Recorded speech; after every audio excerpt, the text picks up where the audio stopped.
Hello and good morning. Welcome to video 917. Today's Pi Day. It's March 14th, uh, 2023, and I decided to take a mental health day today, so uh, I took the day off of work and have all day to myself. I'm gonna enjoy it. Um, but I wanted to just record a thought. I saw a video the other day. One of my friends um, posted a video on Facebook that was apparently a U.S. Navy. Um, it was a scene in a. It was a U.S. It was a movie that was made sort of as a recruiting race and funding thing. That actually they made into a movie, and the person, the curator who put it together, the point they were driving to, because there was a number of drag sequences where people were the people that they got to act or be extras to appear in the scene, or scenes I should say, with these musical numbers of 10, 20, 30 servicemen dressed up in drag, um, for comedic effect, and also just because I guess it's part of the movie. Um, just to show how drag, you know, if drag is this terrible thing that needs to be, laws are being passed against it, then why does it have such a big history in the United States military? And uh, Bo of the Fifth Column had an article, a video, I should say, that talked about official um, publications by the military that talked about, servicemen and how to, how to dress up like women at USO shows. I mean, it was like just a a mirror into the past of how, you know, women have been dressing up like men have been dressing like women for a variety of reasons. It's not inherently evil. Obviously, when you have a binary system, one is going to do the other, I mean, it's you know what I mean. But anyway, so as I was driving this morning, dropped my daughter off at school, I had, kind of a spark of memory kind of bubble its way up that I guess I wanted to share with you from my life. Um, when I was in elementary school, I joined Cub Scouts. I really wanted to be a brownie. We've already talked about that. I wanted to be a Girl Scout like my sister, but I couldn't. Uh, so my parents kind of interpreted my love of Girl Scouting and put me in Cub Scouting, you know. And the Cub Scout, um, um, the family, I got to know kind of the family. I'd ride my bike to their house and I'd pay my $2 fee, and we would do Cub Scouting stuff, and it's kind of like I can't really remember specifics. I can remember riding my bike. I can remember putting on my uniform and riding my bike. I love the little neckerchief, the little yellow, and we would go and we would play. We would have play time, and we'd have cookies and juice time, and we would have activities. The Den Mom, hosting it in her home. This would have been, I think, late 1970s, maybe like 80. 80, maybe 79. So I'm trying to picture it where I remember when Star Wars came out because I went and I saw it in the movie theater. So I kind of that's but that's 77. So anyway, um, so I got to know the den mom and her son, and I remember because we would say the I don't know how to do it. That's what let's live long and prosper. That's the Scouts and Cub Scouts is two fingers, I think. Nanu nanu. Um, we would say, and her name was Donna Wall, and she would say, da da da, I Donna Wall, and we would all little bastions of fascism we would say, you know, I Donna Wall, ha ha ha, we would laugh. But anyway, her son, name is Brian. Um, I only did it for I didn't do it for more than a year because it wasn't for me. I didn't want to be a boy scout, cub scout. Um, but later, several years later, a couple years later, um, I got to meet Brian again because we did Boy Scouting. We were in different troops, but I knew who he was because we were little kids together, um, and there, um, it was at I'm gonna say the spring camporee. Our council had a fall camporee and a spring camporee that was put on by the district, and their troop was part of the every troop kind of got rotated into the administration of it, da da da da da. And so one summer, or one spring rather, I should say, Brian's troop, and I can't remember the number, it doesn't matter, but they were the unit who helped put it on. And so, as part of the um, campfire, the Saturday campfire, the big woohoo of the weekend, where every troop puts on a skit.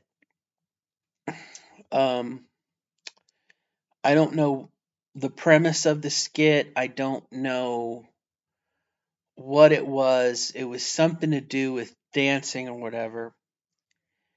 And a number of the boys, you can see where this is leading,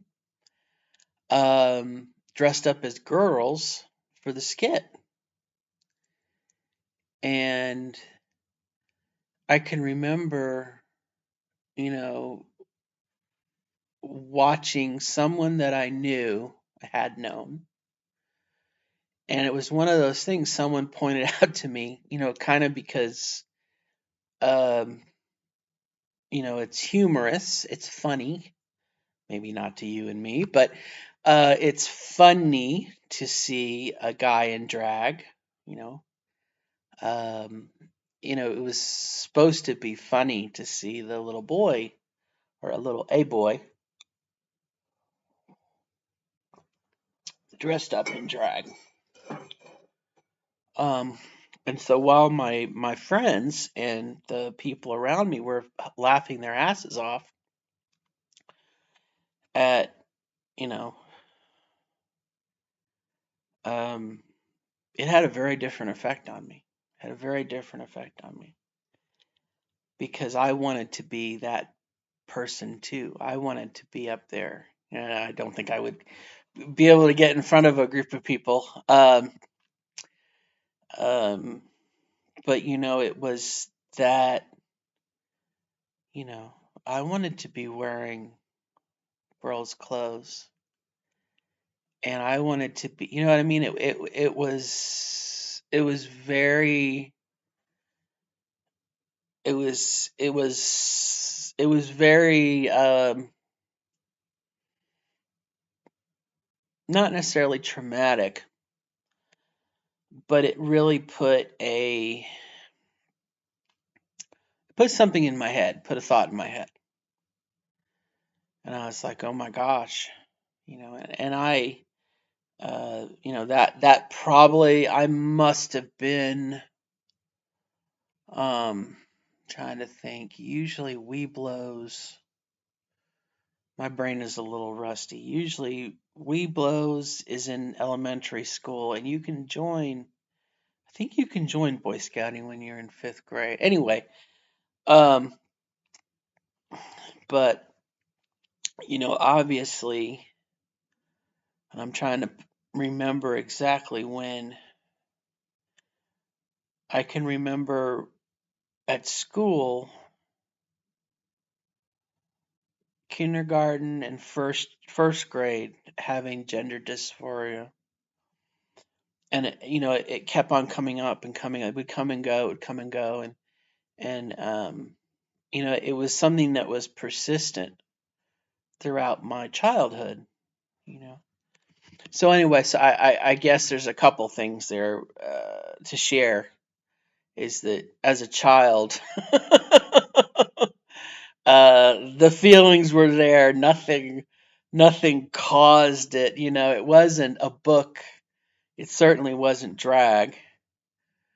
Um, I was the way I was naturally from that point. And I think a selling point right now of a lot of these rules and, don't say gay and whatnot is the assumption that, transgender children don't exist until, you know, a certain age, and it's like, no, we're that way from day one. We may not be able to articulate, we may not be able to express our feelings, but we're there. We're already there. We're already, you know, um, if you have 100 children, um, 1 to 10 of them is going to be gay. It's going to be transgender. You know what I'm saying? I mean, we're already there. It's not a matter of, if we do this, we ban these books, we're going to keep these people from happening. No, we're already there. And in the case of me and transgender stuff, it's a matter of, having the ability to articulate, you know. And if I could have had the ability to articulate my feelings, and of course I was ashamed of them. I was confused. I thought I was being punished by God, all that. You know the story if you've experienced it or you've heard me babble on about it. But anyway, back to the idea of this, and so, that's just a point that, like I said, I kind of had forgotten about, and then this morning I remembered it. Um, it's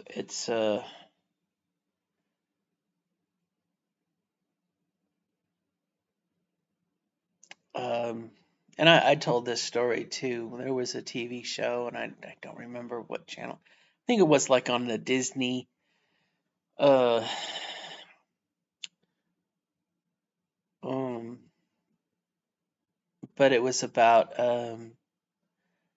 it was an angel that was living on Earth and helping people, not Highway to Heaven, but way before Highway to Heaven.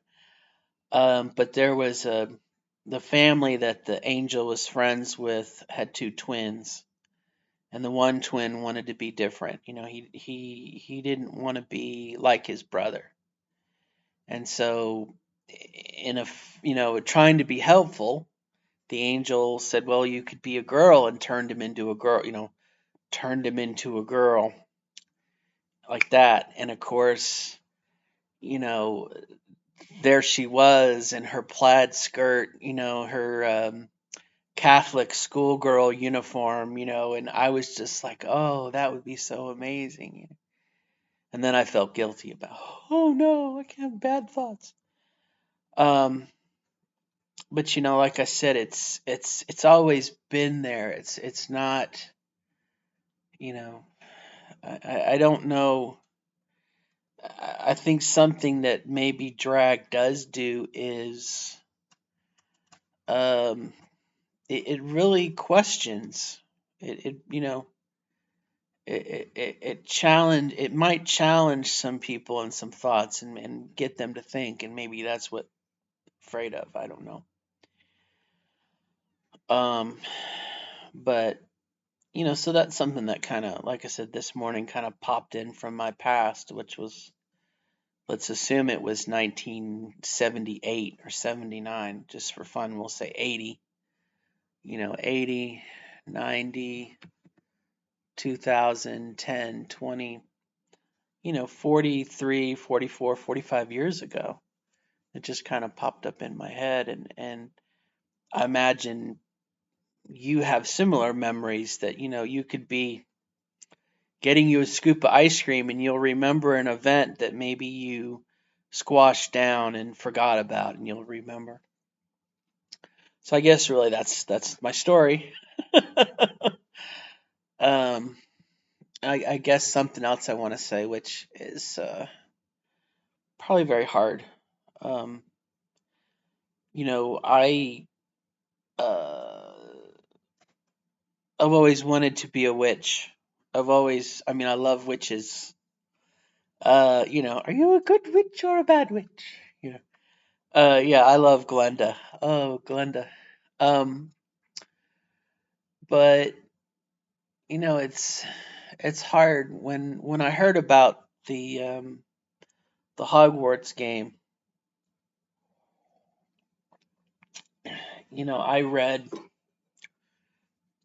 I think I read like three of the Harry Potter books, and then I just kind of lost interest in them because it's I don't know. I guess I saw some of the movies, and I was like, you know, I was more impressed with the books than the movies. But I love I mean, the movies that I've seen. Um, there's a lot of similarities between Harry Potter and Tolkien. But much like, I guess as a DM, I know I'm going way off track. We started off one thing, now we're talking about something else. You steal from sources, you take from things, and you know, the idea of a wizarding college where kids go to learn is definitely not a new idea. You know, um, it's a shame that the author is such a piece of shit as a human being. Um, but uh,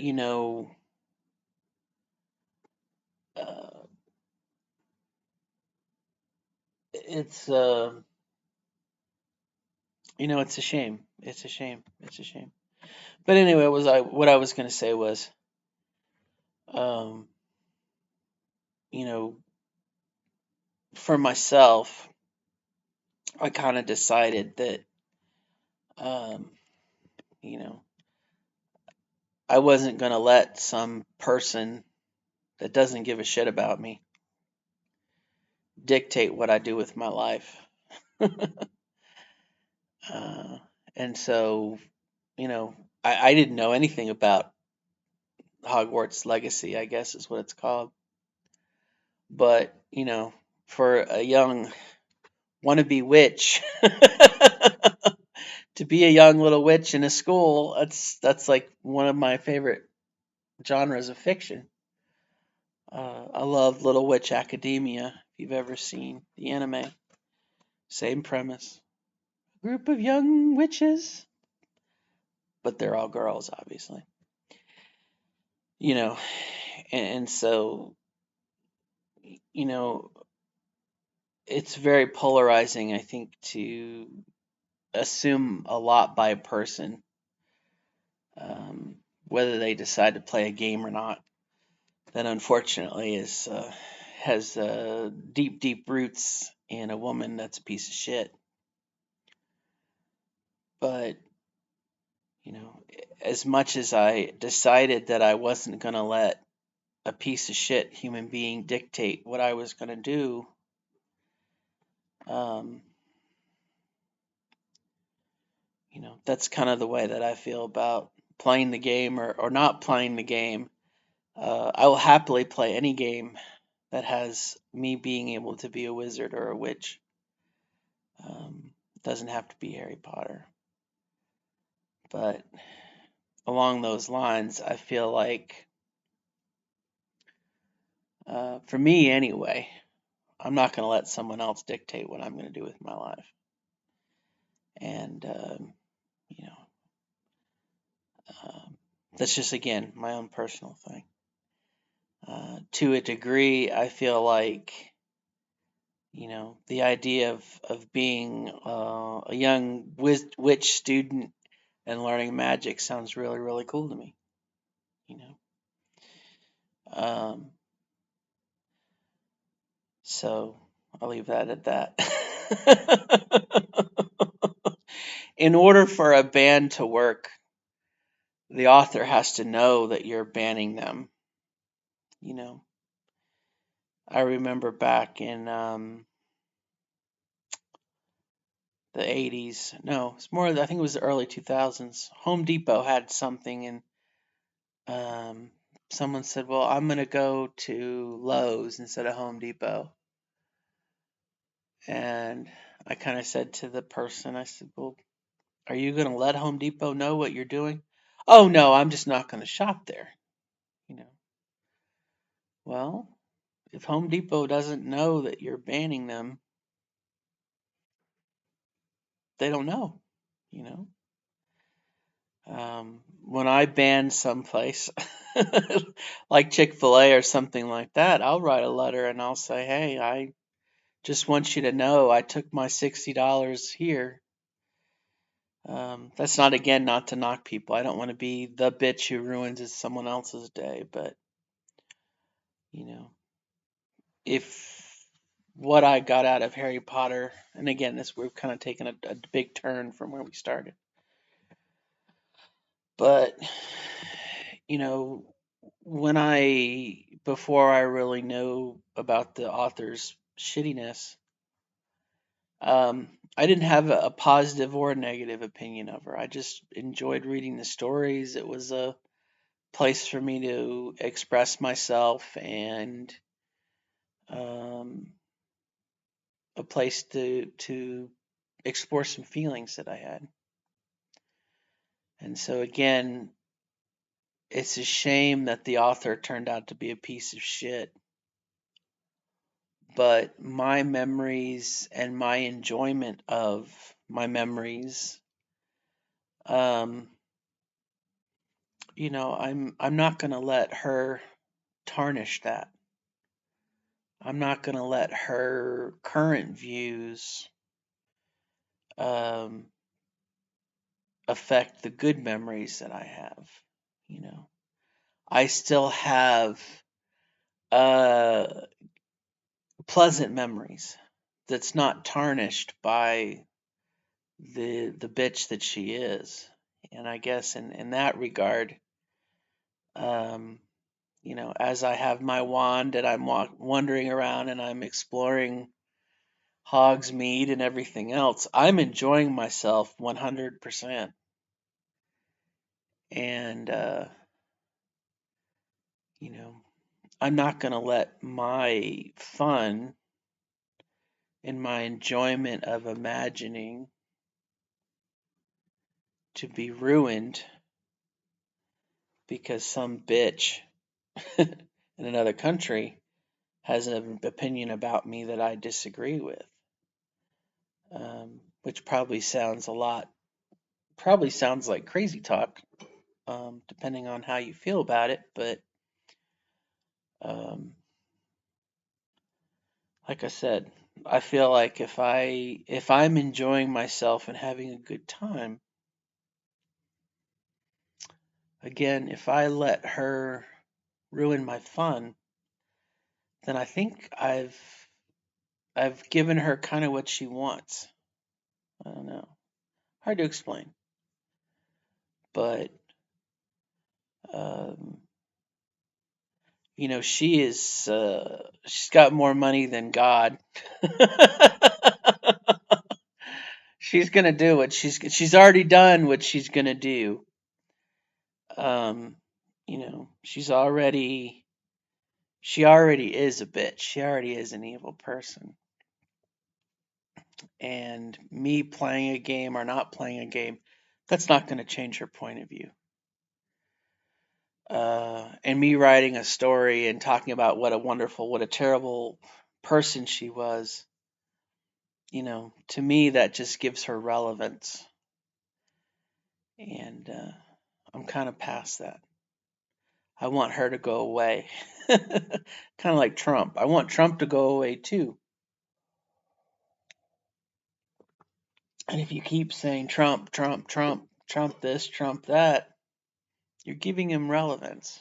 You know, like I said, may sound like crazy speak, and I'm sure everyone has their opinion, but um, I'm not gonna let some bitch spoil my fun. So my hope is that you know, if you happen to be of the opinion that you want to play a game but you can't because other people, you're giving it power, you're feeding into it. And I've kind of just decided to let that go and not do it. Which again, I'm not trying to convince someone of something else. I guess I'm trying to maybe provide a perspective to it. Uh, the woman has, like I said, more money than God. Every one of those movies made, I think the worst one among them, um, I think Fantastic Beasts, the second one, made like 7.8 billion, maybe million dollars. Um, the Deathly Hollows movie made something like 1.2 billion. That was a B, $1 billion. The woman is sitting on a fat roll of cash. So, $60, $50, $40, $30, not going to change her opinion, not going to change her mind. She's got more money. Like I said, she's got more money than God. Uh, so, um, and plus, again, if you're going to write her a letter and say, I'm not going to play your game, she doesn't give a shit, you know. So I guess I would, I can see where people in spirit are like, I'm not going to play this game, and people who play this game, they don't care, you know. I just see that as a bunch of negativity, you know. You're making her relevant, um, but that's my opinion. You may feel differently, and that's okay. Um,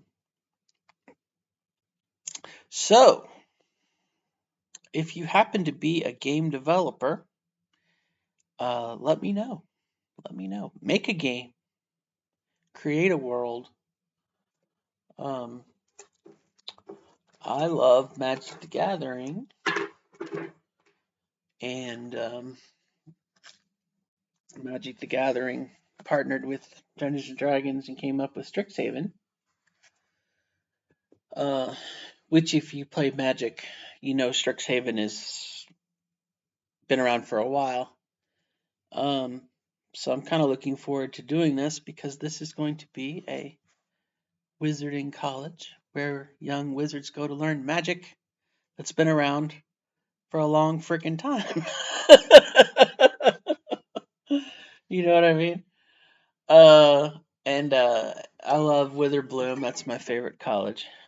And my commander deck in Strixhaven is Witherbloom. Um, and as a Magic player, I've always loved the black green decks. So, and that predates Harry Potter. But,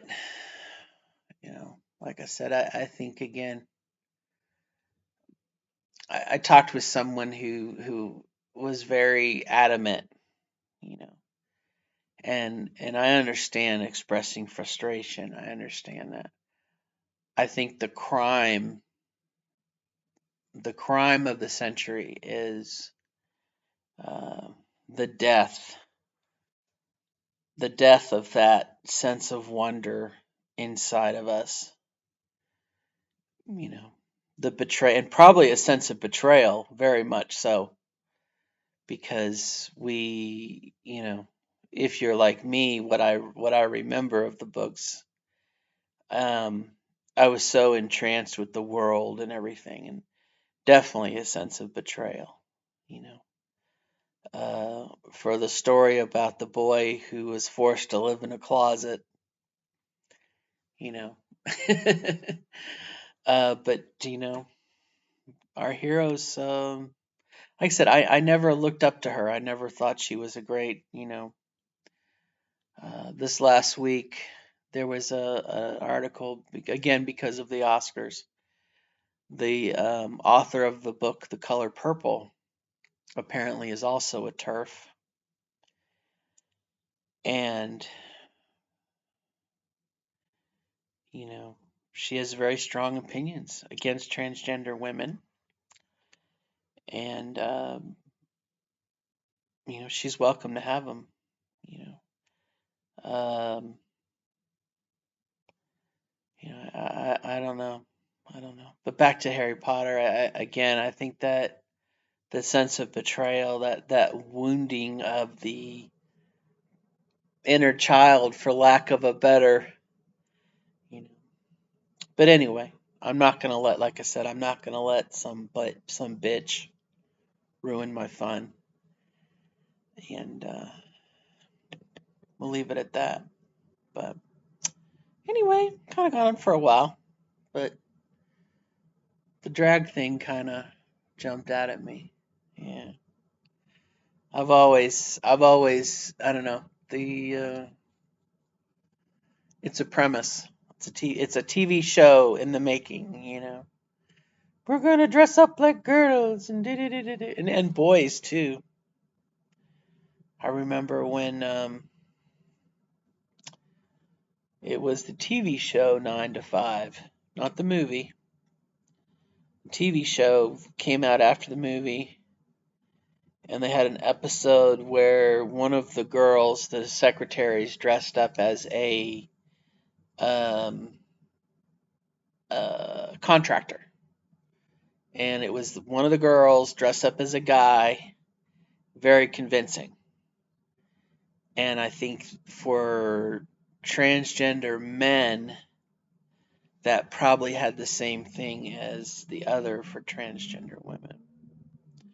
And I remember when that happened, and it kind of it was shockwaves for me because I was like, oh my gosh, here's someone who it's so natural. It's right. It's everything kind of lined up, and I was like, you know, that was another opportunity for me if I had been more confident and